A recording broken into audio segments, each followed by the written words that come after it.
Powerful Improvements, Putnam, Connecticut. We are out here in beautiful Brooklyn, Connecticut today. Patrick getting a haircut before school, and our barber Mike is repping the brand. Look at that kid wearing his Powerful Improvement shirt. It's nice having the barber on your team. They talk to a lot of people. All right, here's our one and only project of the day.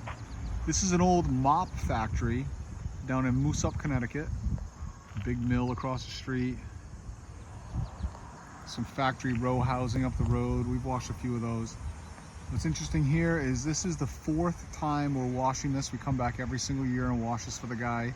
There's an oil-based paint on here that seems to really attract this mildew. It gets this black mildew on it. And that comes right off like nearly instantly. And we can shoot all of this right from the ground. First year I was here, I did this with my 2.5 gallon per minute machine in like right around the same time of year. It was late August. This was actually the first job I did with my new pickup truck. The one I'm running, the one I'm running right now. This is the first job the new rig did. So we just moved out of the minivan when we did this. It came out beautiful. It was a great marketing piece. We did it with the 4 gallon, we did it with the 6 gallon, and now here we're back to do it with the 8 gallon. The first years we'd set up a ladder over here on the ground, step ladder right there to be able to get that peak. I don't expect I'm gonna have to do that today. Let's go jump into it. All right, I'm gonna start right here. This will get the longest dwell time. I'll show you almost how instantly this works. It's going to be with a 2.1 injector, and you can see some transition happening already. I'm going to quickly take a before picture before I hose this whole thing, and then we'll get back on. All right, I'm back from taking the before picture, and you can see the transition. I mean, it's beautiful. This building cleans up perfectly for me every year, and I don't charge him very much money for this. This is a really, really inexpensive wash for the size of it. But each year, this thing only takes me about an hour. It really doesn't take that long. It's just a big box. Not any angles, no dormers, no porches to climb around on, no railings to wash. Just a couple big flat surfaces. So, you know, that's how I try to estimate things when I'm looking at them sometimes, is just look at it as big shapes, big flat shapes, and how long is it going to take you to spray it, and come up with your number. Cucumber. Okay, we're on the peak with the M5, no problem. I am going to switch over to the shooter just to hit a little more aggressive details. Like I'm always saying, we want to use the fan as much as possible. You get less chem and water where you don't want it, and you get better coverage. I find using the shooter tip all the time, I'm pushing too much water where I don't want it, and I have more issues with weeping and dripping and that kind of thing. So I only use the shooter when I need it. Primarily use the M5 with the fan. All right. We're coming down the street on the long side here.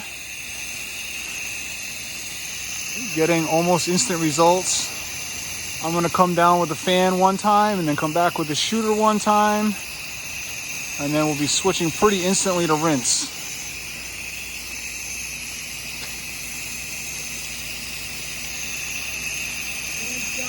Thank you. All right, third side.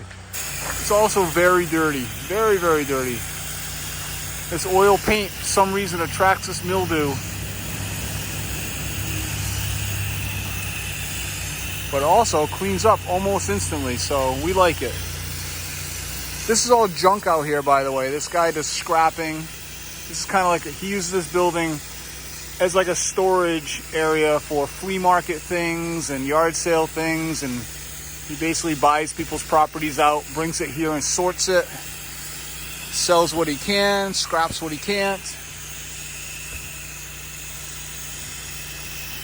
That's a pretty slick little business. All right, we're out here on the fourth side. And I actually think I'm gonna go back to the very first side that was really bad and hit it with the 12 volt. It's still a little brown. I have soaped it twice with this, and I think it could potentially be a little better. So I'm gonna go over there and shoot it with the roof pump here in just a minute. See if we can't produce a better result. All right, so in my opinion, this is still a little brown. I don't know if it's, you know, that it hasn't been painted in so many years or whatever, but I just came down here with a 12 volt and I've got some 3% in the line from yesterday, and I'm trying to see if we get any movement here or if this is going to be like mineral staining or something. In fact, why don't we go get a little bit of that Rust Aid that's on the truck and give that a try, see what happens. All right, so we hit that with 4%, 3.5%, 4% now.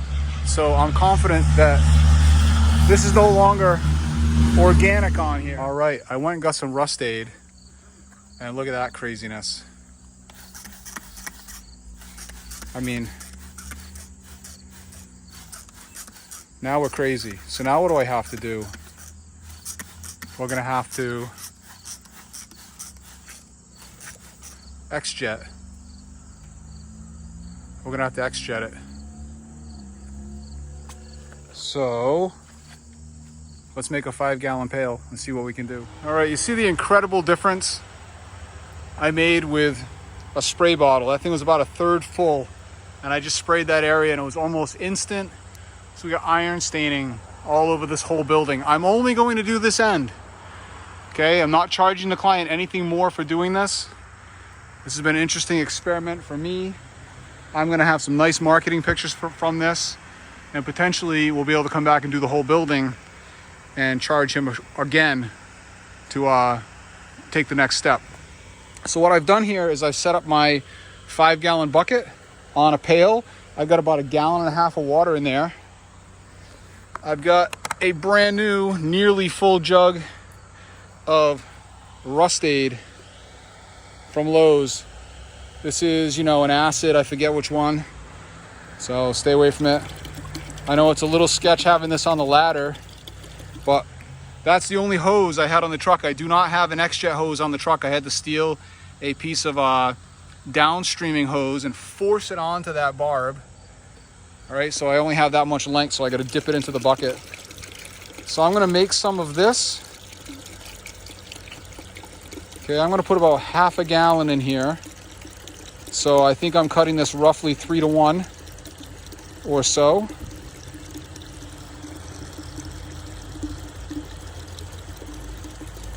We'll start there and do a little X-jet spray and see what kind of instant result we get. Hold on just a sec. All right, here we go, test hit.